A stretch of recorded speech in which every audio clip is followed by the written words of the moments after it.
जब सेकुलरिज्म डाला जा रहा था तो आपके पिताजी ने वोट दिया था, उस वक्त इमरजेंसी थी, उस वक्त कोई चुना हुआ नेता नहीं था जिसने सेकुलरिज्म आपके ऊपर सेकुलरिज्म जबरदस्ती आपके पीठ पे ना स्टैंप लगाई गई है। संविधान भी खोलोगे ना, बाबा साहब अम्बेडकर ने भी वहां पे पूरा राम दरबार लगा हुआ है, वहां हनुमान है, वहां बुद्ध जी हैं। और ये सारा जब हमें क्या कर दिया, तुष्टीकरण के नाम पर हमारी जो राजनीतिक पुराने नेता थे ना, हमारी आइडेंटिटी चेंज कर दी। धर्म, एक क्रिश्चियन जो है ना प्राउड क्रिश्चियन हो सकता है, एक मुस्लिम प्राउड मुस्लिम हो सकता है, मगर हिंदू अपने आप को अगर प्राउड मुस्लिम हिंदू कह देगा ना तो वो सेकुलरिज्म खतरे में। आतंकवाद, पत्थरबाज और देश के टुकड़े टुकड़े गैंग को पैदा करता है, तो ऐसे लोगों को खत्म करना जरूरी है। वक्फ बोर्ड की जमीन है, उसमें कितने हॉस्पिटल चल रहे हैं, कितने स्कूल चल रहे हैं, यह कौन सा ऐसा देश का कार्य है जो कहीं ना कहीं देश के सेकुलरिज्म को जिंदा करता है। देर आए दुरुस्त आए, संत समाज अपनी आज पर मैं कह रहा हूँ 78 सालों में आज़ादी के बाद की पहली बारी कह रहा हूँ अपनी अच्छे से भूमिका निभा रहे हैं।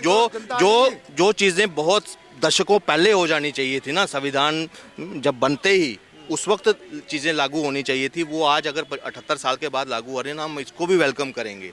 देखिए बात आती है, कभी कोई अभी से तो कुंभ शुरू नहीं हुआ, इससे पहले भी कई सदियों से हमारा कुंभ चलता आ रहा है, आता आ रहा है, मगर अभी क्यों कि बैन किसी वजह कि बैन लगता है कि रोकने से ही तो वैसे मान लीजिए जैसे मुस्लिम कंट्रीज में शरिया लॉ चलता है या हिंदू लॉ चल रहा है कि भाई दूसरे मजहब के लोग को आने ही नहीं देंगे, ये कैसा सेकुलरिज्म है फिर भारत में? सेकुलरिज्म किसने तोपा है? ये तो ना, आप कौन सा सेकुलरिज्म की बात कर रहे हो? जब सेकुलरिज्म डाला जा रहा था तो आपके पिताजी ने वोट दिया था, उस वक्त इमरजेंसी थी, उस वक्त कोई चुना हुआ नेता नहीं था जिसने सेकुलरिज्म आपके ऊपर सेकुलरिज्म जबरदस्ती आपके पीठ पे ना स्टैंप लगाई गई है। एक्चुअल में हमारा देश जो है ना हिंदू राष्ट्र रहा है। अगर संविधान भी खोलोगे ना, बाबा साहब अम्बेडकर ने भी वहां पे पूरा राम दरबार लगा हुआ है, वहां हनुमान है, वहां बुद्ध जी हैं। और ये सारा जब हमें क्या कर दिया, तुष्टीकरण के नाम पर हमारी जो राजनीतिक पुराने नेता थे ना, हमारी आइडेंटिटी चेंज कर दी। धर्मनिरपेक्ष जो देश धर्म के मूल्यों के साथ चलने वाला था, जो इसमें नारी सम्मान के लिए महायुद्ध हुए हैं, उसमें हमें क्या कर दिया कि आप धर्मनिरपेक्ष बन जाओ। कि धर्मनिरपेक्ष क्या है? ये कहते हैं इसको निकालेंगे कैसे जो भर दिया गया है? निकलेगा, वो अधिकार भी बाबा साहब ने दिया हुआ है। जो चुनी हुई सरकार है ना, वो अमेंडमेंट करेगी, इसमें वही करेगी। तो संविधान ही बदल देंगे? बदलना, अरे आज तक 100 तो कुछ बार तो अमेंडमेंट हो चुकी है, तब आपको वो बदला नहीं गया क्या? वो उसमें भी तो कानून बदलने का जो है ना, परिस्थिति, देश परिस्थिति और काल, धर्मनिरपेक्ष रहने बदलाव जरूरी है। ये प्रकृति का नियम है। उस वक्त जब कानून बने थे उस आधार पर सही थे, आज के आधार पर वो कानून जो है नहीं उपयुक्त साबित हो रहे, उसको कठोर बनाया जा रहा है, कई जगह उसको निरस्त किया जा रहा है जहां उनकी जरूरत नहीं है। दिक्कत क्या है? धर्मनिरपेक्ष अगर राष्ट्र अभी है, मान लीजिए जबरदस्ती थोपा गया है, क्या दिक्कत है? दिक्कत ये है, दिक्कत थी पिछले राजनीति थी, उनके बनाई हुई व्यवस्था की, कि एक जब सेकुलर है तो फिर all India Personal Law board क्यों, फिर वक्फ बोर्ड क्यों? ये माइनॉरिटीज के अधिकारों के लिए है, ये कोई थोपा गया थोड़ी है। माइनॉरिटी में कहते हैं जैन है, जैन बोर्ड मुलाजिमों के लिए है। अरे माइनॉरिटी आपने कमीशन बताया, जब सेकुलर है, सभी बराबर हैं, तो माइनॉरिटी तो एग्जिस्ट ही नहीं करनी चाहिए। ये माइनॉरिटी कहां से आ गई? जब बराबरी का दर्जा दिया है सबको, सब कुछ हुआ है, एक हमारा रिजर्वेशन पार्ट अलग से आ गया, तो माइनॉरिटी कहां से आया? और ऊपर से माइनॉरिटी ये जो आया, इसको हटाइए ना। आप सेकुलरिज्म वर्ड को ही क्यों हटाना चाहते हैं? आप तो कह रहे थे हमें धर्मनिरपेक्ष ही नहीं रहना, हमें हिंदू राष्ट्र बनाना है, उससे आपत्ति? बहुत बड़ा भूभाग दिया है इसी धर्म के आधार पर। इसीलिए कहता हूं, देखिए आप देश को अपना मानते हैं या किसी का मानते हैं, ये धरती अपनी है ना, तो अगर हम यहाँ पे रह रहे हैं, हमारी धरती धर्म के आधार पर ही बांटी गई है। हमारी ये देश का बंटवारा किसके आधार पर हुआ, मैं आपसे पूछता हूँ? लेकिन वो नहीं मानते ना धर्म के आधार पर। बांग्लादेश भी सेक्युलर खुद को बोलता है, पाकिस्तान भी सेक्युलर बोलता है। 10 साल के बाद वो इस्लामिक बन गया था। वो जब कॉन्स्टिट्यूशन बना था, पहले सेकुलरिज्म उसने अपनाया, जस्ट 10 ईयर आफ्टर उसने अपना इस्लामिक अपना आइडेंटिटी बना दी। बांग्लादेश ने, हमारा पड़ोसी है, आज देखो वहाँ क्या हालात है, वहाँ हिंदुओं के ऊपर क्या चल रहा है। आज महाकुंभ भी अगर चर्चा करें, आप बांग्लादेश का और पाकिस्तान का बदला कुंभ से लेंगे कि कुंभ में हम किसी को घुसने ही नहीं देंगे? नहीं, इसका अब रीजन समझिए। इसमें जो आप डिबेट कर रहे हैं ना, ये आपकी डिबेट कहीं और जा रही है। आपने वीडियो शायद आपके चैनल से भी पोस्ट हुई थी जब वो थूक कर बिरयानी खिलाई जा रही थी, रोटियां खिलाई जाती हैं, वीडियो वायरल आप में होती है। गाजियाबाद का केस था, यहाँ दिल्ली के कई केस है जिसमें पेशाब पिलाकर जूस में दिया जा रहा था। गुलाब जामुन के पूरे ठेले में वो शादी में वहाँ दिया जा रहा है, यही है ना। आज मैं कहता हूँ इससे पहले पिछले साल तो नहीं था, इसी साल क्यों? एक परहेज, एक अधिकार तो भाई हम हिंदुओं का भी आप मानते हो कुछ है हमारा संविधान से हिसाब से या नहीं है? हम अगर कुंभ जा रहे हैं, विचार पवित्र कर कर, अपना तन पवित्र कर कर, मन पवित्र कर कर अगर जा रहे हैं और रास्ते में हम कहीं पे बैठे हैं और वो अशुद्धता हमारे बीच में हमारे खाने में परोस देता है, हम उस पर विश्वास कर पाते हैं? नहीं, अधिकारों की जैसे आप बात कर रहे हैं, मुस्लिम धर्मगुरु यही तो कह रहे हैं कि सारे अधिकार तो हिंदुओं के ही हैं, हर चीज़ में, हर मस्जिद में के नीचे इनको मंदिर ढूंढना है, वक्फ बोर्ड को भंग करना है, कुंभ में आने से रोकना है। इवन सुप्रीम कोर्ट ने भी मना कर दिया कि भाई अब नया मामला मत लाइए। मैं इस पे ही आपको देता हूँ, ठीक है। अगर आप कहते हैं सिर्फ अगर कुंभ की बात है तो आप मस्जिद के बाहर हिंदुओं को दुकानें लगाने देंगे? छोटे छोटे स्टॉल तो सारे हर मस्जिदों के बाहर है, वहाँ मुस्लिम ही क्यों बैठता है? अन्य धर्म के लोग क्यों नहीं बैठते? ऐसा वो ऑफिशियली थोड़ी बोलते हैं कि भाई मत लगाइए, बिल्कुल है, जैसा आप हिंदू लोग बोल रहे हैं। लगा ही नहीं सकते। आप बताइए वहाँ पे वो करेंगे ये काफिर हैं, हम मानते नहीं है, होगा ही नहीं, उस पर चर्चा नहीं होगी कभी। चर्च के बाहर कोई हिंदू अपने वो नहीं लगाएगा। यही तो है ना कि सेकुलरिज्म एक चश्मे से देखना है। एक क्रिश्चियन जो है ना प्राउड क्रिश्चियन हो सकता है, एक मुस्लिम प्राउड मुस्लिम हो सकता है, मगर हिंदू अपने आप को अगर प्राउड मुस्लिम हिंदू कह देगा ना तो वो सेकुलरिज्म खतरे में। तो सेक्युलर सिर्फ हिंदू है? सेकुलर आज हिंदू है, इसीलिए तो जहाँ जहाँ अगर ये कट्टर बने हैं वहाँ देश इस्लामीकरण हुआ है। 57 तो हमारे सामने एग्जाम्पल है। आज ये धार्मिक स्वतंत्रता के नाम पर ये जो फैसला लिया गया है, मैं कहता हूँ इसमें कुछ भी गलत नहीं है। प्रयागराज में मुस्लिम रह रहे हैं ना, कोई उनको राज्य निकाला तो नहीं दिया कि प्रयागराज से तो निकल जाओ यहाँ से, ऐसा तो नहीं है। सिर्फ दुकानों के लिए कि भाई आप नहीं लगाओगे, क्यों? प्रतिबंध की मांग तो कर ही रहे हैं। ये परहेज है। और कुंभ कितनी देर चलना है? फरवरी तक चलेगा। फरवरी तक मतलब 1.5 महीना, लगभग 1.5 महीना हमारे देश का भाईचारा नहीं टिक सकता। एक दफली बजाई जाती है हिंदू मुस्लिम भाई भाई, मगर 1.5 महीना जो है एक आदमी एक कम्युनिटी हिंदू के साथ भाईचारा नहीं निभा सकती, उसके लिए लड़ती है, चैनलों पे लड़ती है, डिबेटें होती हैं। भाई हमारा धार्मिक स्वतंत्रता है, मानो ना।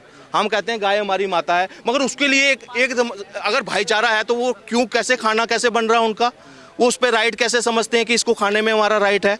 भाई अगर भाई हैं तो भाईचारा निभाओ। हमने तो निभाया। 30,000 मस्जिदें थी 47 में, आज 9 लाख 12 से 10 लाख के करीब मस्जिदें हैं। वो किसने बनाई हैं? एक मंदिर पे अभी रोना रोड़ रहा है, पूरा देश को जलाने की बात होती है एक मंदिर के ऊपर, एक मस्जिद के ऊपर। वो 12 लाख मस्जिदों भी तो हमने दी जगह, वो भी तो हमारी जगह पे, हमारे हिंदुस्तान की जगह पे ही बनी है। Waqf Board, All India Personal Law Board, ये सारे हिंदुओं ने वोट दबाते थे ना, उसके बाद भी कांग्रेस को वोट देते रहे ना। तो मतलब हमारा शुक्रगुजार नहीं है, हमें कोसना है हर चीज़ में, हमें हिंदुओं को ही कोसना है। अब भाईचारा निभाने की बात इनकी है, ये निभाएंगे। अब जो अपना है, जो एक्सपेक्टेशन है कि निभाएंगे। क्या नाम है सर? सुमित नाम है। सुमित जी, कुंभ की बात चल रही है और कुंभ में एक बड़ी अनोखी चीज़ भी है। इस बार साधु संत जो समाज है फिर से धर्म संसद करेंगे और वक्फ बोर्ड को भंग करने की वो मांग कर। देखिए, वक्फ बोर्ड की मांग साधु संत के साथ साथ पूरा देश कर रहा है, जो कहीं ना कहीं पूरे देश के ज़मीनों पे कब्जा करने का काम करता है, जो उस ज़मीन से कहीं ना कहीं आतंकवाद, पत्थरबाज और देश के टुकड़े टुकड़े गैंग को पैदा करता है। तो ऐसे लोगों को ख़त्म करना ज़रूरी है। आप मुझे बताइए कि इस देश में वक्फ बोर्ड का क्या योगदान है? क्या बड़ी बड़ी यूनिवर्सिटी चला रहे हैं? वक्फ बोर्ड देश के लिए थोड़ी ना है, वो तो मुसलमानों के लिए है ना। वो मुसलमानों के लिए, मुसलमान भी तो इस देश में ही रहते हैं, पाकिस्तान में थोड़ी ना इस देश के मुसलमान रह रहे हैं। अगर हिंदू समाज का कोई मंदिर चलता है तो उस मंदिर से कहीं ना कहीं हॉस्पिटल चल रहे हैं, कैंसर हॉस्पिटल चल रहा है, तो आनंद ट्रस्ट चल रहा है। तो मुझे एक बार बताइए कि जो वक्फ बोर्ड की जमीन है उस पर कितने हॉस्पिटल चल रहे हैं, कितने स्कूल चल रहे हैं? या कौन सा ऐसा देश का कार्य है जो कहीं ना कहीं देश के सेकुलरिज्म को जिंदा करता है? आप बताइए।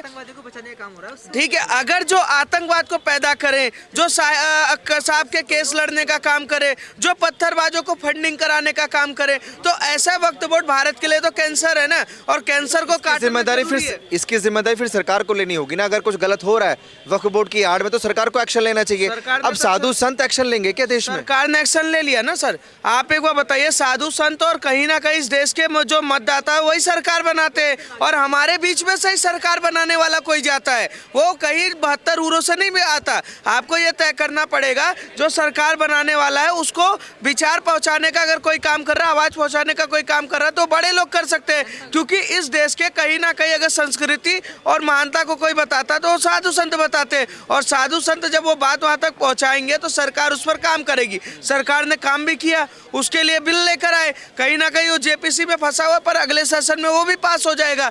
तो जो वक्फ बोर्ड है उस कैंसर को खत्म करने का इस देश के लिए सबसे बड़ा बीड़ा किसी ने उठाया, वो नरेंद्र मोदी ने उठाया। जो कांग्रेस कहीं ना कहीं वक्फ बोर्ड, वर्शिप ऑफ एक्ट, हज पे सब्सिडी, माइनॉरिटी कमीशन, मुस्लिम पर्सनल बोर्ड, ये क्यों बना रहे थे? क्या इस देश में और समाज नहीं रहते और धर्म वाले नहीं रहते? आपने सिखों के लिए नहीं बनाया, ईसाइयों के लिए नहीं बनाया, वो भी अल्पसंख्यक है। पर आप मुझे बताइए, जो हमसे हमारे पड़ोसी हैं, क्या वहाँ पर उन अल्पसंख्यकों के लिए ऐसी कोई वो है? तो मुझे ये तय करना पड़ेगा, आपको तय करना पड़ेगा कि किसी को स्पेशल ट्रीटमेंट क्यों। लेकिन सवाल बड़ा खड़ा हो रहा है कि करोड़ों की तादाद में वहाँ श्रद्धालु आएंगे और साधु संत की का कोई भी बयान बड़ा एक्शन ले सकता है, बड़ा रूप ले सकता है। अभी वो भंग करने की मांग कर रहे हैं, कल को वो ये बोल दे कि हमें हिंदू राष्ट्र बनाना है, तो भीड़ उग्र होगी ना सर। भीड़ उग्र नहीं होगी जब इमाम, माहौल खराब होगा सर। जब इमाम वो जारी करते हैं, क्या नाम है, आपने देखा होगा, फतवा जारी करते, तो ये सवाल आप क्यों नहीं पूछते उनसे जाके? साधु संत इस देश में एक ऐसा माहौल बनाना चाह रहे हैं कि आप देखिए, जब कुंभ लगेगा तो वहाँ ना कोई ठाकुर होगा, ना ब्राह्मण होगा, ना राजपूत होगा, ना ओबीसी होगा, ना कुछ होगा, सिर्फ सारे हिंदू होंगे। जब स्नान करेंगे तो सारे के सारे सनातनी स्नान करेंगे। वही एक जो हमारी एक और सेब की जो नीति है, कहीं ना कहीं उसको लेकर चल रहे। और साधु संत अगर हिंदू राष्ट्र का नारा लगा देते हैं तो उसमें क्या दिक्कत है? जब बांग्लादेश में नारा लग जाता है कि इनका वहाँ पर नारा लगता है शरिया लागू करने की, जब पाकिस्तान में नारा लग जाता है, जब पश्चिम बंगाल में नारा लगता है, इराक ईरान में नारा लगता है, तो हमारे देश की मीडिया और वर्ल्ड मीडिया ये सवाल नहीं उठाती। पर जब देश के साधु संत ऐसा सवाल कह देते हैं तो मीडिया को क्यों मिर्ची लगती है? मुझे दूसरा कारण बताइए कि साधु संत अगर ये काम कर रहे हैं तो उसमें क्या दिक्कत है?